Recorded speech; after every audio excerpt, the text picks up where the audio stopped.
안녕하세요. 주권 선교사 방송의 영화 속 소명 코너입니다. 영화를 통해서 소명을 생각해 보려고 하는 그런 코너입니다.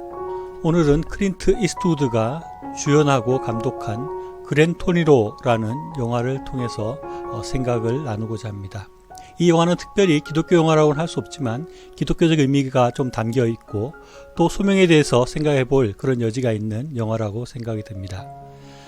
주인공 월트, 이 월트 역을 클린트 이스트우드가 했죠.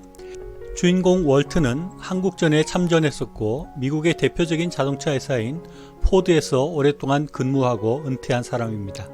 그는 애국자이며 극단적으로 보수적인 생각을 가지고 있는 사람이었습니다. 그리고 그는 아내가 죽고 자식들과의 관계도 소원해지고 또 그래서 세상의 모든 것들을 마음에 들어하지 않는 그런 고약하고 병든 노인으로 무료한 삶을 살아갑니다. 그러던 중에 그의 집 옆에 살고 있는 베트남 이민자 가정의 10대 청소년인 타오가 자신이 아끼는 그랜토리노 자동차를 훔치려고 하다가 그에게 들키게 됩니다. 월트는 평소 자신이 혐오하던 이민자의 소년이었지만 그가 갱단의 협박으로 절도를 시도하게 되었다는 것을 알고 그에게 관심을 가지게 됩니다. 월트는 평소 자신감 없이 무력하고 살고 있던 타오에게 일자리를 주선해 주는 등 그가 잘 살아가도록 도우려고 했습니다. 그러나 갱단의 방해와 괴롭힘은 타오가 제대로 된 삶을 살 수 없도록 방해하고 괴롭혔습니다. 더 나아가서 타오의 누나인 수를 괴롭히고 강간하는 등 타오 가족이 살아갈 수 없을 정도로 그들을 괴롭혔습니다. 월트는 이 남매를 도와주고 대신 갱단과 싸워주기도 했지만 도저히 그 갱단의 마수에서 이들을 건질 수 없다는 것을 판단하고는 월트는 근본적으로 문제를 해결하기 위해서 혼자서 그 갱단의 근거지로 쳐들어가게 됩니다. 월트는 자신이 결국 자신의 생명을 내어놓음으로 갱단의 괴롭힘을 근본적으로 막고 타오가 잘 살아갈 수 있는 환경을 주게 됩니다. 그리고 그가 아끼던 그랜토리노 차를 타오에게 준다는 유언장을 남기게 됩니다. 그리고 타오가 월트가 준 선물인 그랜토리노와 행복한 삶을 누린다는 것으로 영화가 끝나게 됩니다. 클린트 이스트우드의 영화가 대부분 생각할 것을 던져주는 좋은 영화들이 많습니다. 감동도 있고 재미도 있습니다. 그런데 특히 이 영화는 기독교적인 의미도 생각해 볼 수 있고 소명에 관해서도 생각해 볼 여지들이 많이 있습니다. 이 영화를 보면서 저만의 느낌과 감상일 수 있지만 제 나름대로 소명과 연관해서 생각해 본 것들 몇 가지를 함께 나누려고 합니다. 이 영화는 몇 가지 좋은 교훈과 좋은 메시지를 담고 있습니다. 첫째는 사람은 혼자 살 수 없다는 것입니다. 살 수 없다기보다는 다른 사람들과 떨어져 혼자 살려고 할수록 불행해지고 같이 살고 어울려 살려고 할 때 행복이 있다는 교훈이 영화 속에 있습니다. 월트는 고립되고 모든 관계들을 끊어버리고 사람들부터 멀어지려고 했습니다.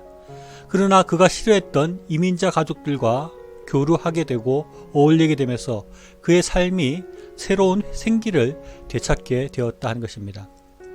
둘째는 돕는 삶이 의미가 있다. 또 의미 있는 삶이 되게 한다는 그런 교훈을 줍니다.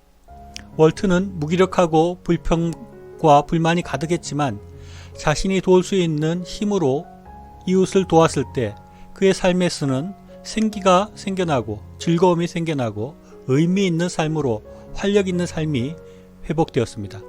또 세 번째 생각해 볼 수 있는 것은 삶을 어떻게 정리할 것인가에 대한 그런 생각을 하게 해줍니다. 월트는 자신의 마지막 삶을 어떻게 정리할 것인지를 생각하고 가장 값진 일을 그의 죽음을 통해서 이루어내었습니다.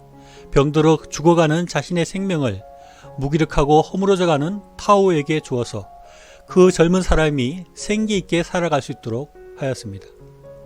이 영화는 우리가 삶을 어떻게 살아야 할지에 대한 좋은 영감을 줍니다. 특히 월터와 같이 나이가 많은 사람들 또 삶을 정리해야 되는 사람들에게는 아주 의미 있는 좋은 아이디어를 제공해 준다고 생각이 듭니다. 그리고 이 영화를 소명의 측면에서도 생각해 볼 수 있습니다. 첫째는 월트는 소명을 발견했다. 그가 해야 할 일을 찾았다 하는 것입니다. 월트는 자신과 같이 무기력하게 살고 있는 타오를 보면서 그를 도와줘야 되겠다는 생각을 했습니다. 그리고 그것이 그의 일이 되었고 그 일이 무료한 월트의 삶을 변화시켰습니다. 우리도 우리의 해야 할 일들을 찾는 것, 즉 소명을 찾는 것이 우리의 삶을 힘있게 만들고 의미 있게 만들고 가치 있게 만들고 즐겁게 만든다 하는 것을 영화를 통해서 생각해 볼 수 있습니다. 둘째는 이웃들의 필요 또는 그들에게 필요한 도움 가운데 그의 소명을 찾았다는 것입니다. 월트는 타오를 돕는 것이 그의 말년의 소명과 같은 것이 되었는데 우리도 우리의 소명이 먼 곳에 있는 것이 아니라 가까운 이웃들과의 관계 속에서 우리의 소명이 있을 수 있다는 것입니다. 우리가 만나는 이웃들에게 도움을 주는 것이 하나님의 소명일 수 있습니다. 그것이 복음을 전하는 것일 수도 있고요. 또 물질적인 도움을 주는 것일 수도 있고 또 그들의 아픔과 고통을 위로하는 것일 수도 있습니다. 제일 큰 성경에서 가리키는 제일 큰 계명이 이웃사랑이듯이 우리의 소명은 이웃들의 필요한 도움을 주는 것 가운데서 이웃들이 필요로 하는 것들 가운데 우리의 소명이 있을 가능성이 많이 있습니다.